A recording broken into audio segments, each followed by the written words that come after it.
Hello everyone, welcome to the Intro to Godot workshop. This is a workshop co-hosted by GDSC, the Game Developer Student Club, as well as ACM's Intro to Tech series. Around the room, we're going to have a couple officers. Officers, raise your hand.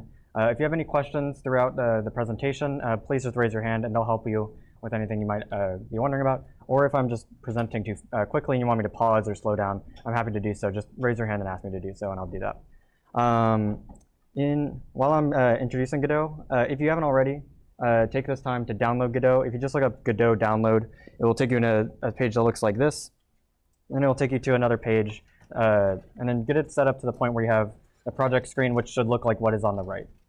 And then we'll have a bit of a pause just in case you need a bit more time to set up at the end of this. But what is Godot? Godot is a 2D and 3D game engine. It can be used. It's free and open source, so no matter how much money you make off your game, you never have to pay a single dime to the Godot Foundation or the developers of Godot. It's also open source, so it's being iterated upon several times a year. I think the last update was in January of this year, and the next one's probably going to come out in mid-April. So it gets iterated upon very quickly. It can make PC, mobile, VR, and AR games. It doesn't have export settings automatically for console games because it's open source. It can't have the privatized developer packs for like consoles, but if you use an outside service, you are able to port your games to console. And then GDScript and C# are officially supported. The only thing with C# is that it's not supported for web exports of your game. That's still in development currently. But I would recommend for anyone who's just learning the engine and doesn't already have C# experience, just learn GDScript. It's very similar to Python and is pretty easy to pick up.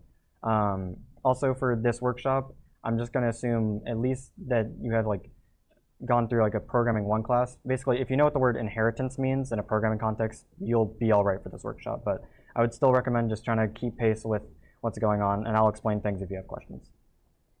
So what we'll cover: nodes. It'll be what are they?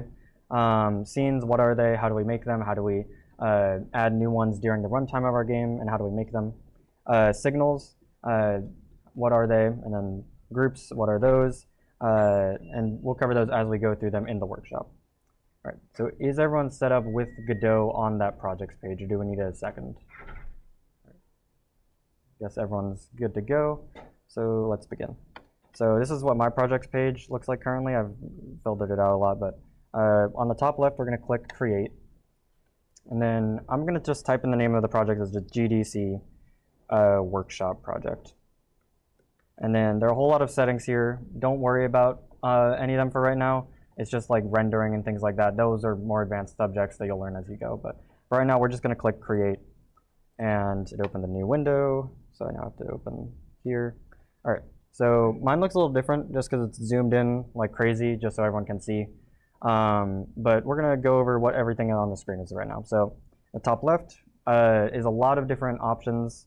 Just hovering over these, you see a bunch of different things. For me, I only really use the project settings, export, editor settings, and search help. Project settings, that's going to be things localized to your project, so things like gravity, your input actions, other global variables that you want to have available for your project. Export, that's when you're actually going to be making the executable file for your game. So when you want to make it into like an exe file or like things like that for your game, and exporting to Android and things like that. Editor settings. This is where you're going to set like your projects directory and things like that. You configure it like one time and you barely mess with it ever again. So, and then help. Godot documentation isn't perfect, but there is a lot of it, and it is being updated all the time. And it has documentation for everything in Godot, and I think it's like the #1 resource you should look to when you're learning Godot, because it explains things very clearly and it does give examples for how to use certain things. So next, we have the scene view here. This is where, so to explain very briefly, scenes are just the larger objects of your game that are built with the smaller, like basically atoms or kind of Lego bricks of nodes in Godot. So if you think of like an atom, a node being an atom, then a scene will be like a molecule, something you can use for other purposes. So like it can be a bullet, a level, a player, anything that's made with smaller components. And this is where you'll edit those nodes here. File system, all the assets for your game will go here, and all your code and all your scene files will also be in here. This is different from like the files that the user will be able to see on their end once you export the project. If you're interested in that, just look up the difference between the res directory and the user directory, but that's a more advanced topic. On the right-hand side, we have a whole bunch of tabs here. The inspector, that's where you're going to be editing properties like position, scale, and like sprites, like how they're rendering and things like that. Signals. Signals are how your scenes communicate with each other in Godot. So instead of directly calling each other's methods, which is a very like dangerous and like way of doing things, because if you are trying to access so you don't want to be doing that. So we use signals instead for our nodes to communicate with each other. And then groups, those are larger clusters of scenes that aren't going to exactly always be the same thing. So you might have a group called enemies that you all want. You want the player to be able to check if something's part of that group, but you don't want every single thing, every enemy in your game to have a similar structure and inherit from the same thing. And then in the middle here, this is where we're actually going to view the 2D view, 3D view, and programming code for our game. There's also game and asset library. Game won't be doing anything for me because mine is configured so that it just pops out as a separate window, which is what it does by default. But if you're on a laptop and you want to minimize the number of windows that are opening, you can configure it so it opens here. Asset library, this isn't things like sprites and sound effects. This is more things like plugins and tools that you can use for Godot. So if you want to do like a playing card game and you don't want to have to make the whole playing cards from scratch, you can probably look it up here and find things like that. So we will now begin with our game. First, to just outline what our game will be. We're just going to make a title screen. We're going to have a player that moves around, an enemy that can kill us when they touch us, and the player can shoot a bullet and kill the enemy. That's all our game is going to be. So starting out, there are three main categories of nodes. There's 2D scene, 3D scene, and user interface. 2D is anything for 2D games, 3D anything for 3D. User interface is any UI or menus for your game. So we're going to start with the green circle control node, and then I'm going to right-click and then rename it to just main menu. And then, yeah, so that's good there. And then we're going to just add two buttons for play and quit. So for right now, we'll right-click and do add child node, and then it pulls up a search bar. We're just going to type in button, and then we're going to hit enter.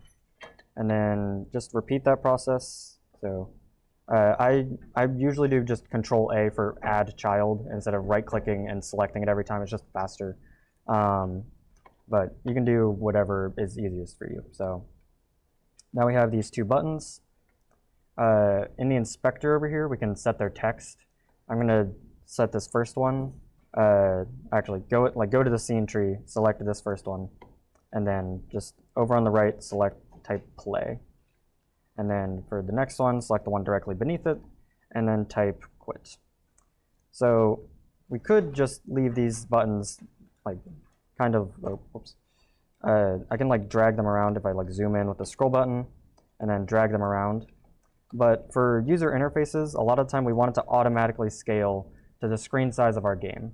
So that's what our containers are used for in Godot. So if I click on the main menu node again, I do Control A for add child.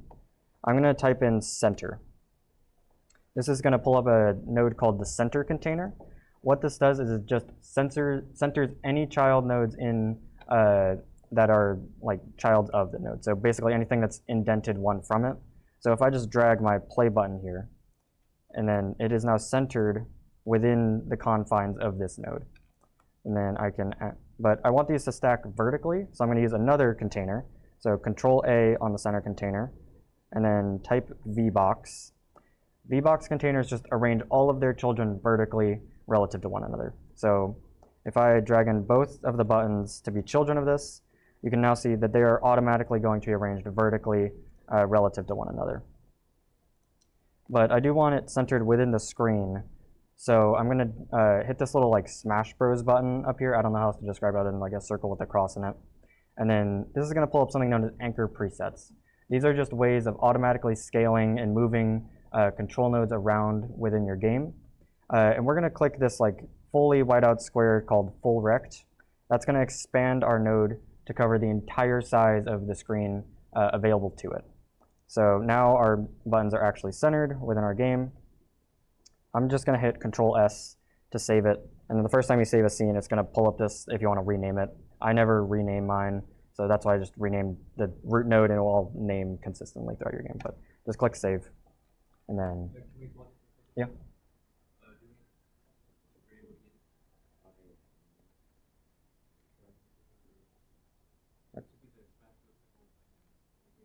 Yeah, the green circle top, it'll be probably top center for you. It's top right for me, just because I'm zoomed in so far. But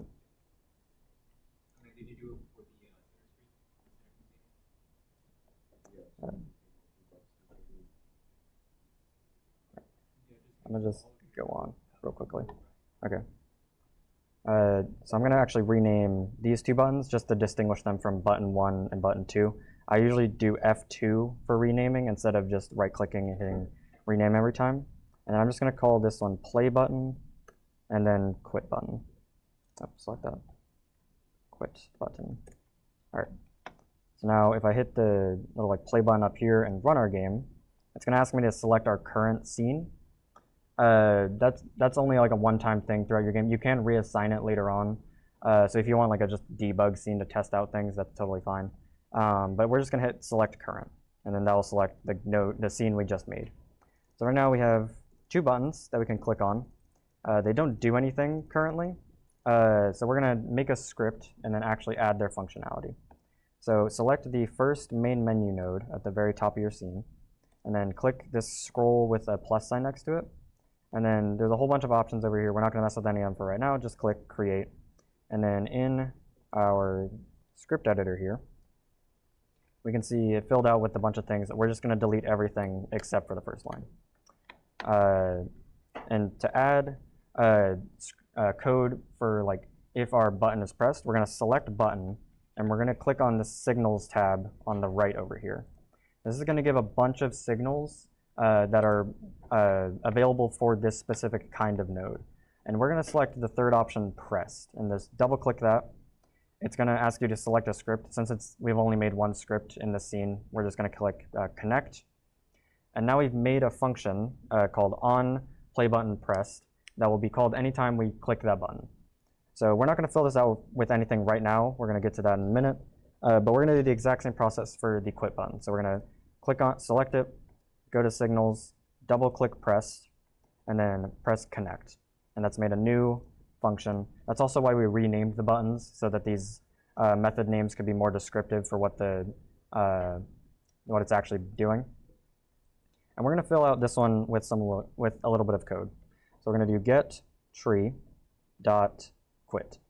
And that is literally just asking the game to get the very root of the game and then just quit out of it. So usually in a more complex game, you're going to want to do things like auto-saving if they're going to quit out the game. But for right now, our purposes, we're not saving anything. We're just going to do getTree.quit. So that is we're going to quickly just test out that quit button, hit the play button, and then when we hit the quit button, our window closes. So we know it works. Now let's actually make the level of our game. So we're going to click this plus button right next to main menu, and then now we've made a new scene. We're just going to select this 2D scene, the blue one, right here. And we're going to hit, we'll just rename it because we're only going to have one. So, and then I'll just hit Control S right now just to save it in our files. And then now we have level.tscn down there. All right, so the first 2D node, other than the very basic one that we're going to introduce, is something known as tile map, or tile map layer specifically. This is the old tile map. It has now been deprecated, so it's not going to have any future updates, and in future versions, it probably will just be removed entirely. So you should just use tile map layer for your games from now on. The only difference between the two is tile map contains multiple layers within itself, and tile map layer is just one layer within itself. So you'll have probably like a foreground layer, a player layer, and then like a background layer for your game. So double click that. Now I have tile map layer made. And we're going to go to the inspector for our tile map layer. And then next to tile set, we're going to click here. And then under new, it says tile set. Click on that. And then we're going to click on what we just made again. So it should have this like blue outlined menu and then all these different attributes here. The only ones we're going to change are these X and Y attributes. We're going to set them to 128 by 128. That's probably really random sounding, but every Godot game automatically starts with this pre-built image file that's 128 pixels by 128 pixels.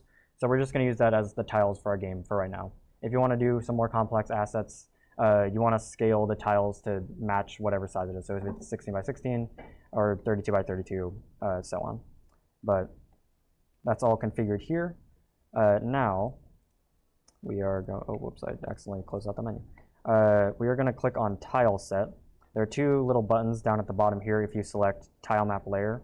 The difference between Tile Set and Tile Map is Tile Set is all the options of tiles that you can pull, this node can pull from, and then Tile Map is how they're arranged in your actual level itself. So we're just going to click and drag this icon.svg file over in this kind of darker box on the left right there, and then let go. It's going to ask us if we want to automatically create it. We're just going to click yes. And then now we have this tile here that we can use in our game. So we're going to click Tile Map, and you can pan the window around by holding the mouse wheel or selecting, I believe there's a window pan option. Yeah, if you click like the hand here, if you're on like a laptop and it's easier to just click on that, then you can pan using that. But now we can select this node, and it'll have like an outline, a blue outline once we've selected it, and we can just draw it in our scene like MS Paint. And we're just going to draw a little U shape, a little line at the bottom of our screen. We can tell it's the bottom because there's this little, it's very hard to see. I don't even know if you can actually see it up there, but this tiny, faint little blue rectangle that is the initial camera for our game. There are ways of customizing the camera. We're not going to be doing those any of those today, but just for right now, we'll just have it fill the bottom of our screen. All right, so let's hit Control S, and let's go back to the main menu script.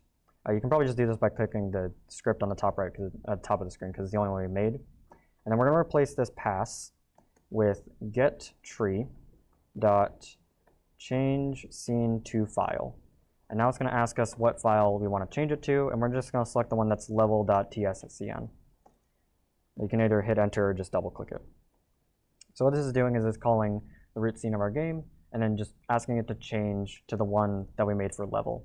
And we can test this out by hitting the play button. I'm going to test the quit button again, works perfectly fine. And then clicking play shows this U shape that we just made.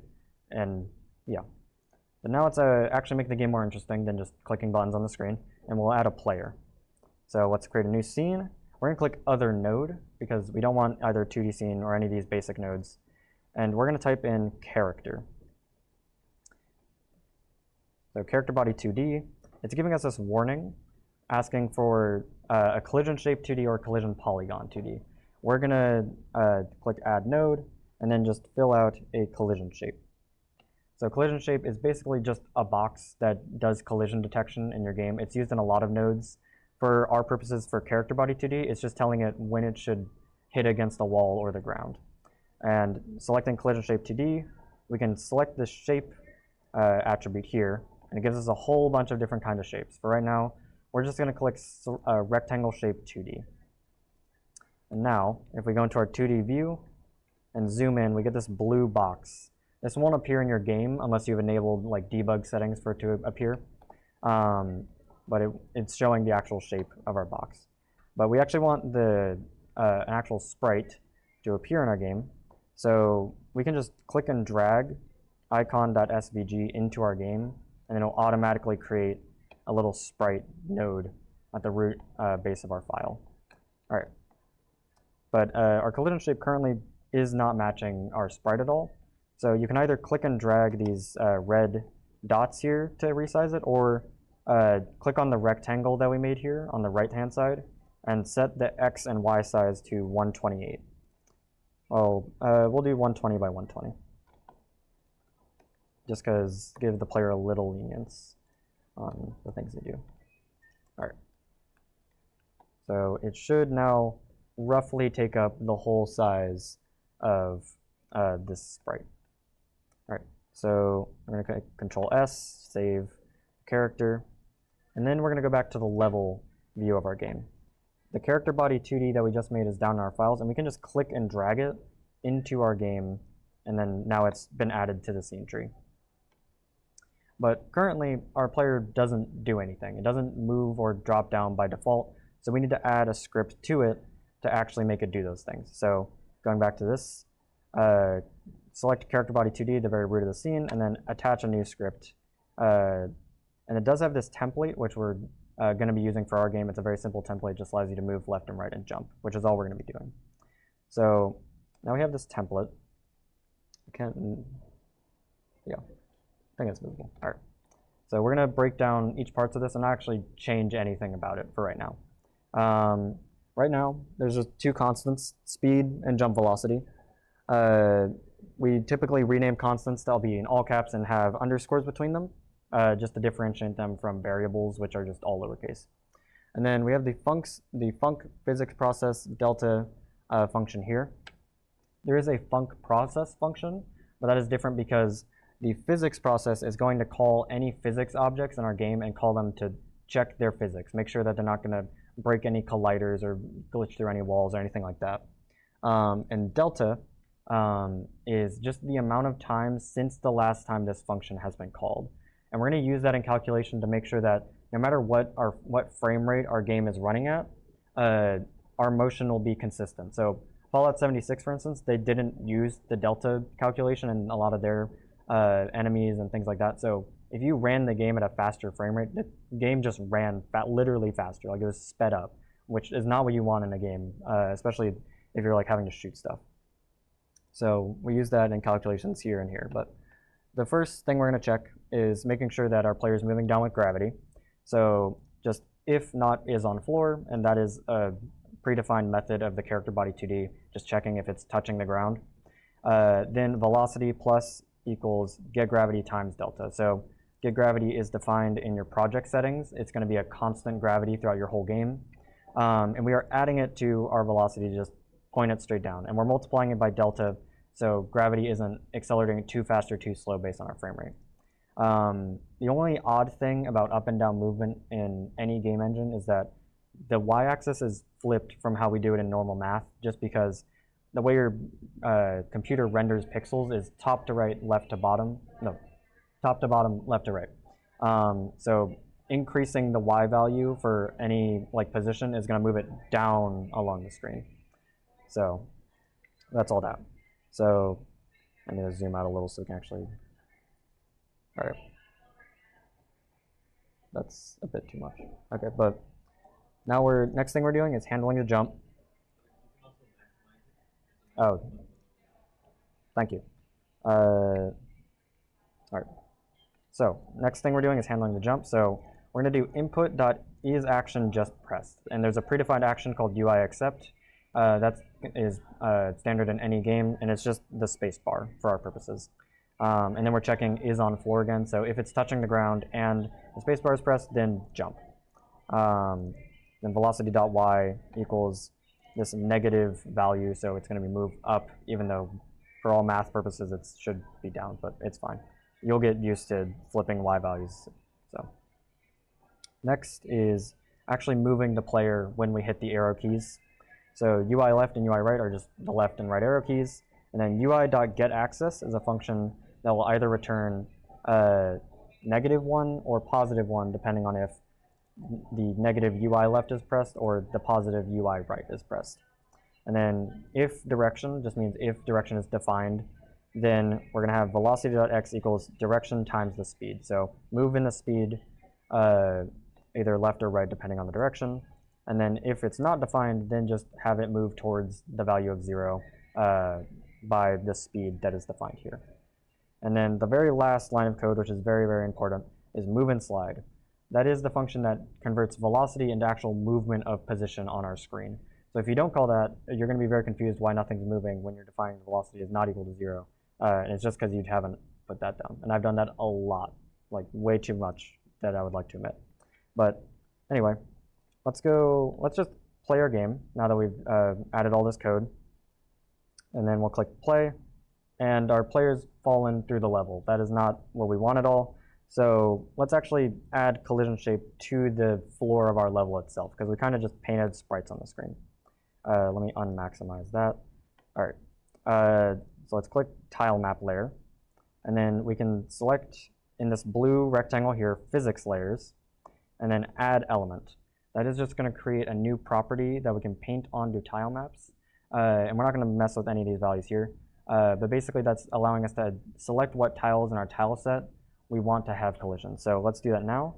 Clicking tile set at the bottom, we can select paint and then select some property. There's a lot of words here. Just select physics layer 0 and then click the one tile that we have in our game. And then now when we hit play, we should see our player actually hits the floor, and with the left and right arrow keys we can move around, and spacebar we can jump. Yeah. Oh, making the collision? Yes. So clicking tile map layer, we can select the little tile set next to there, next to this property. And then we need to expand this physics layer thing. Click add element. And then now we head down to the bottom center of our screen, select tile set. Oh, delete, that's not what I wanted to do at all. Yeah, tile set, and we can paint that property onto the tile itself to add physics to an individual tile in our game. And then that should be all that you have to do to set up the physics. You get, all right. Then we will continue on to adding an enemy to our game, so it's a little bit more interesting. The setup for the enemy is going to be that we'll say every second, it's going to decide whether it moves left, right, or 0 at random. And then it's going to continue that process forever until it either kills the player or dies.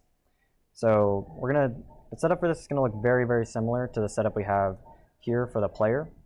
So we're just going to click other node, character body 2D, and then we're going to rename this to enemy. I probably should have done this for the player, but it's fine. So that we know it's what we're dragging in, it's not all going to be called character body 2D. And then we're going to do the exact same setup we did for the player with the collision shape. And then I'm going to speed through this, but I'll give you a second to pause and make sure everyone's caught up. In a second, sprite 2D, drag in the texture, and then rectangle shape, 128, 128. So I added collision shape, set it as a rectangle for the shape, set it to 128 by 128, and then you can just drag in the same sprite that we used for the player. And then Control S to save it, and then that should work as is. We are going to add one extra node, which is a timer node. All it is going to be doing is just counting down from the second we start our game, and just keep counting down until the end of time.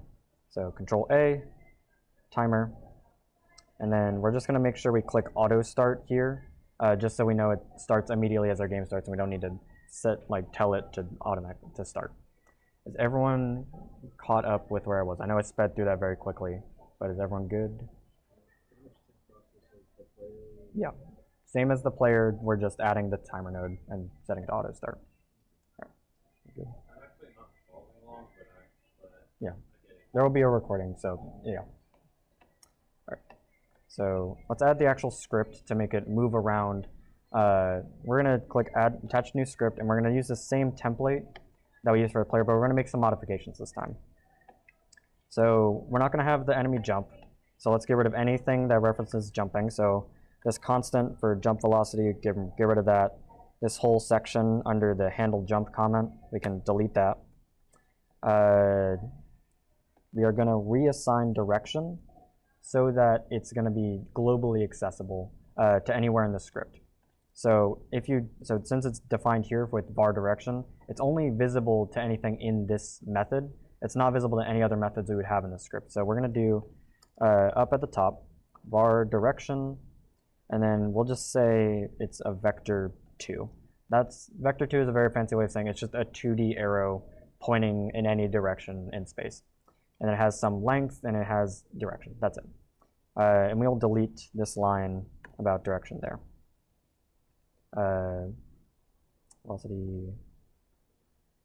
Oh yeah, this is having an issue now, but that's fine. We'll deal with that in a second. So we want direction to be a random integer from either -1 or +1. So we're going to have at the top here, right next to vector 2, we're going to type in rand I range, and then -1, and then 1. Oh, I need to actually make it a vector 2. So vector 2, and then we'll have that as the x value. So just comma 0. Yeah. So it'll be vector 2, and then inside it'll be rand I range from -1 to 1, and then comma 0. So we're not having the enemy move up or down at all. So now it can either be -1, 0, or 1. Here it is having an error because beforehand direction was an integer, but now it's been assigned as a vector 2. So we're going to fix this by just having it take only the x component of our direction. It's a short little fix for that. And then I believe the only other thing we need to do is set up the timer node so that when the 1 second passes, it's going to reassign the direction. So clicking on our timer node, we're going to go to signals, and the only custom signal for timer is just timeout. So double click that, click connect, and now we're going to basically just copy and paste this line of code where we're reassigning the direction. So direction equals, and then I'll just literally copy and paste it, vector 2. All right, and then now we have this fun little line of code, and we also need to make sure that we call the timer to actually start again, because it doesn't loop automatically. So we need a way to access our timer variable, or our timer node, and we're just going to click and drag, and then I'm going to hold control, and now it has created a variable called timer that accesses this node and all of these properties that are within it. So now we're going to do timer.start, and that's just going to tell it to restart the timer now that it is timed out. And then this will keep looping forever because it's just a timer. Every time it goes off, it starts again. But that should be all, if I'm not mistaken. Good. Okay. And now we'll just drag this enemy scene into our level. Make sure you don't accidentally drag the enemy.gd. That's the actual script that we just made. Drag the enemy.tscn file. And we should see when we play our game and click the play button that our enemy is moving, it's stopping, and now it's moving again. And that is, and it's changing direction at random, which is exactly what we want. But now we want the player to actually be deleted from the game, basically, when it gets touched by the enemy. So to check that something is an enemy for our purposes, we're going to click on our enemy scene, and then we're going to click groups, and then click add to new group. And we're just going to call this enemies. I spelled enemies wrong. Yeah, enemies, and make sure you toggle global so that other scenes not within this one can check if it's part of that group. And then click OK. And now in our character body, we can now detect collisions with, we do actually need to do some changes with our player. So we'll do Control A, and then we'll make an area 2D. This is literally just a rectangle that can detect if any, or a shape that can detect if something has entered it and also access the value of the thing that is entered. So we're going to add a collision shape to this because it's giving the same warning that our player body was giving a while ago. And we'll make it a rectangle again. But we're going to just double check that this rectangle goes a little bit further to the side than our old one did, so that it can actually still detect if it has been hit. Instead of dragging, I would just recommend doing 128 by 128. That almost did this thing I want. I can search position and just reset it. Yeah. So it should be just a little bit bigger than the old collision shape we had, so we can actually make contact with the enemy. All right, so now we'll go into our character script and go to signals for area 2D. And there are a whole lot of very, very similar sounding ones here. Make sure you select body entered and then double click that. All these other ones are going to do very slightly different things, but it will cause errors in your code if you do it wrong. So, all right. So now we're going to want to do if body is in group, and we're just going to type enemies. And then since it's like Python, it's just indentation. There's no like curly brackets like Java. I probably should have explained that a while ago. Apologies for that. We're going to type the code queue-free, which is a very fancy way of saying delete yourself. Just remove yourself from the memory of the game and be gone. So we'll hit Control S.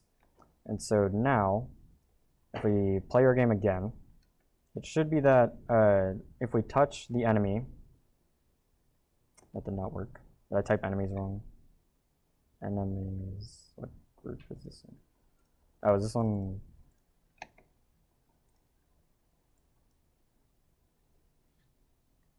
Apologies. I can do a little bit. Oh, I didn't actually enable this one to be part of enemies yet because it was imported prior to us making the group. So just click on the enemies in our level and then click this little check mark button. And now it should actually be part of the group and it should delete us a moment. Yeah. So now it is working. Apologies for that little hiccup in the code. Yeah.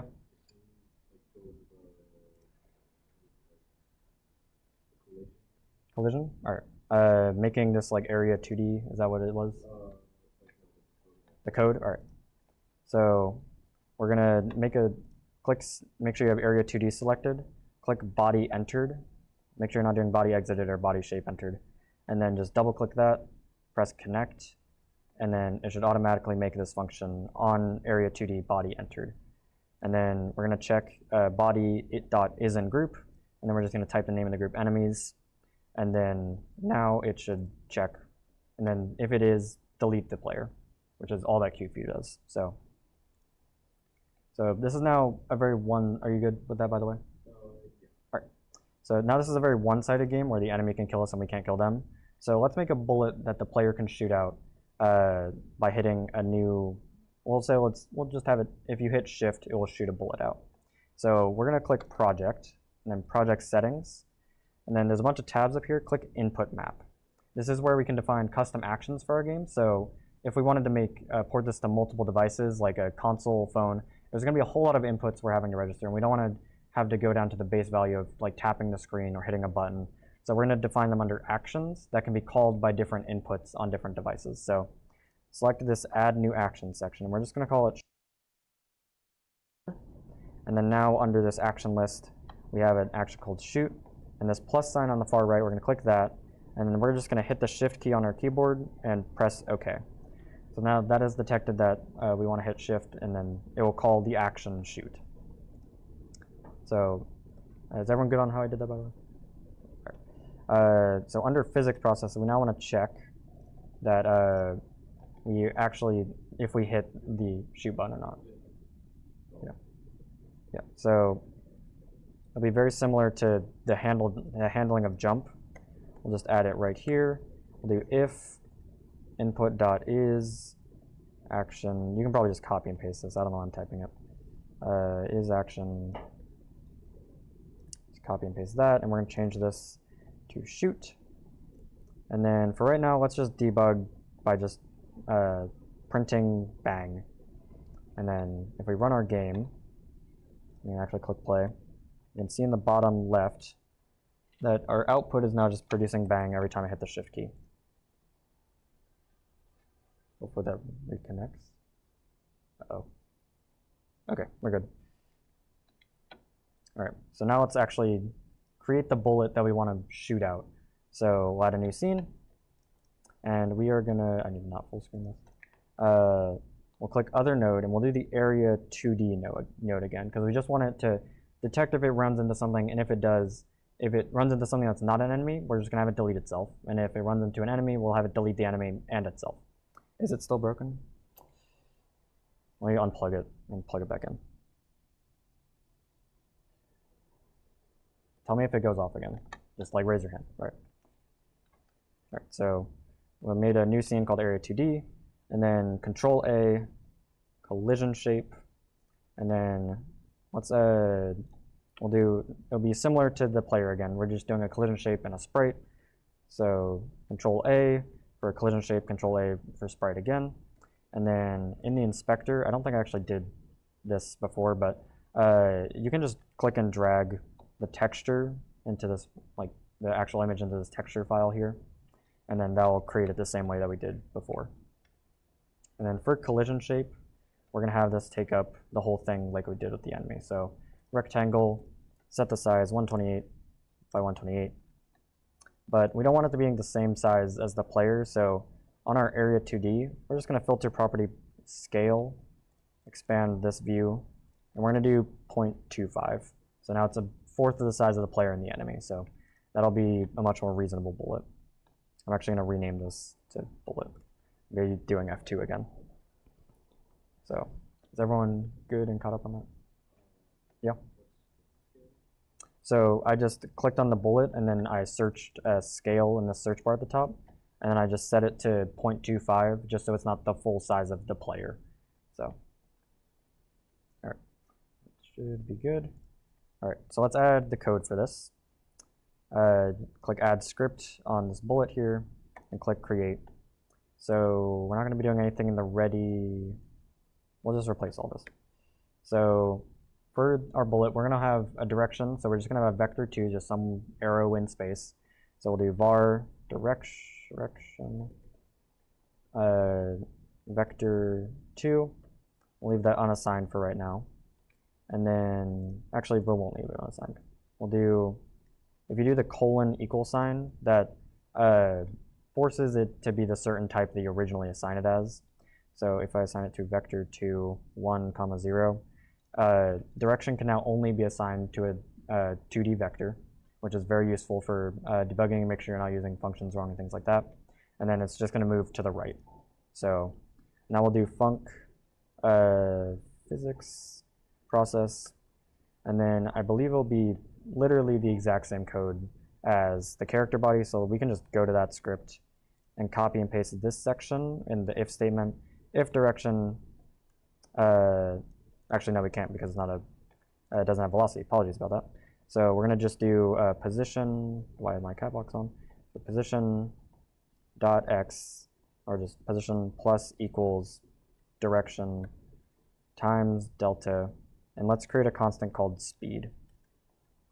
Const speed, and we'll set it to faster than the player, so 600, and then that should be good, and we'll do times speed.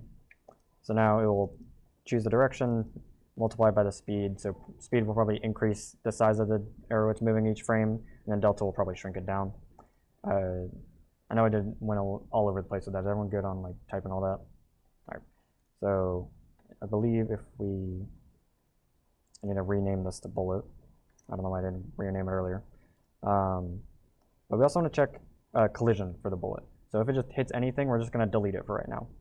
So we'll select a bullet, the original area 2D node, and then signals, we're going to do the same body entered signal, then connect. And then for right now, we're just going to type the same queue free function. And so if it touches literally anything, it will delete itself. And then we're going to do Control S to save. We will now, just to quickly debug, we're going to drag the bullet scene into this main level. And we should expect it to go to the right and then delete itself once it hits the enemy. So we'll play it and then click play. Perfect. It just moved to the right and destroyed itself, which is what we wanted. But now we wanted to check if an enemy is hit, delete the enemy as well. So we're going to do an if statement just before the queue free. So we'll do if body is in group enemies, then body dot queue free. Since this isn't indented, this will be called every single time, no matter if this if statement is called. And we want to make sure that it's the last thing that happens, because once it gets deleted from memory, its script just stops executing. So never have the queue free like above any other script that you want to execute. So now, if we play our game, then it deletes itself and the enemy, exactly what we wanted. Now we just need to modify the player, so hitting the shoot button actually shoots out the bullet. So we do that by going to our character, going to their script, and I'm going to full screen this. Actually, I can't full screen this. we're gonna first give the player access to this bullet scene as like a packed file that it can do things with. So we're gonna click and drag and hold Control like we did with the timer, and this has made a constant called bullet that is preloading this quote-unquote UID, which is just a fancy way of saying it has this scene loaded into its memory. Now we can actually create new instances of it.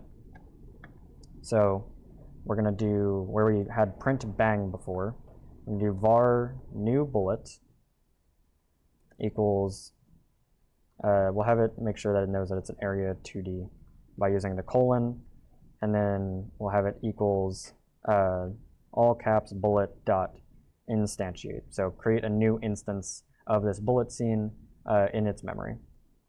And then we need to modify this bullet a little bit so that it spawns a little bit to the left or right of the player and then goes in the direction that we had last just moved. So we'll create a new variable for the player at the very top called var facing. And we will just have this equal to, we'll just have it equal to an integer right now, and we'll have it equal to 1. So if we haven't hit the left or right button, and we hit shoot, we'll just move to the right as per usual. So now we do new bullet dot direction. It's not going to autofill the direction just because it's not a property of like the area 2D, but we know it's there, so it's all right. And then we'll do vector 2, and then it will be facing, and then comma 0. So now the direction will be automatically assigned the moment based on the last way we were facing. Actually, we do need to assign the way it's facing. Apologies for that.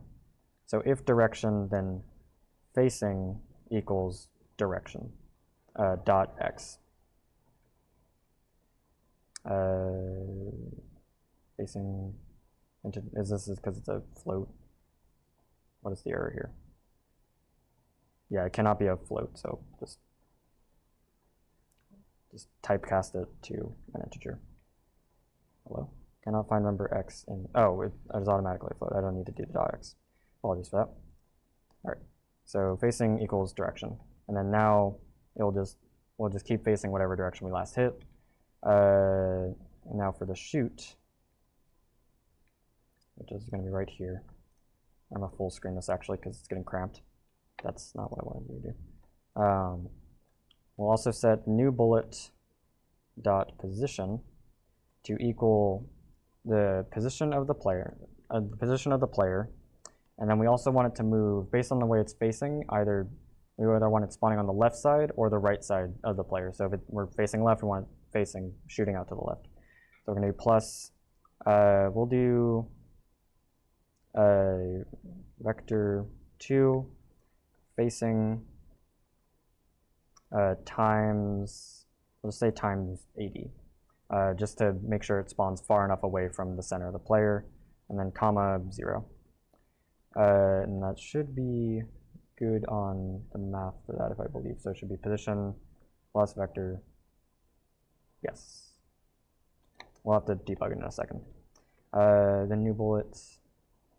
We have to do get tree dot get root dot add child. So what this a lot of periods do, add child new bullet. What this does is it just gets whatever, I need to full screen this, and just gets whatever this node is currently in our game. So it might be this level, but we don't want to access this directly because it might be a different level, so we don't want to like try and load it that way. Just do get tree dot get root, and that accesses this level node, and then add child does the same thing that like Control A would do if we were like editing it manually. And I believe that is all I need to do. So we'll play our game, click the actual play button, and then now you'll see that we shoot out bullets every time we hit the shift key. And that is all I'm going to walk you through for right now, but there will be one final task that I'll give you. Using everything that you've learned so far, you can either do this here and we can help you out, or if you have somewhere to be, you can head out. I want you to create a stationary enemy that has an area around it that detects when someone enters it. And if it's a player, it's going to keep shooting at that player on a 5-second loop until it leaves. So that's going to use the same area 2D, the timer, everything that we've covered so far. And then I would, this tiny little hint, enable visible collision shapes under this center debug, and then visible collision shapes right there. This just makes sure that while we're playing our game, we can see all the areas and collision shapes that we made. This just makes it easier to detect that the players actually entered the area. So thank you all for coming. I will leave the attendance QR code and the GDSC Discord QR code for this event. So thank you all for coming. Yeah, thank you.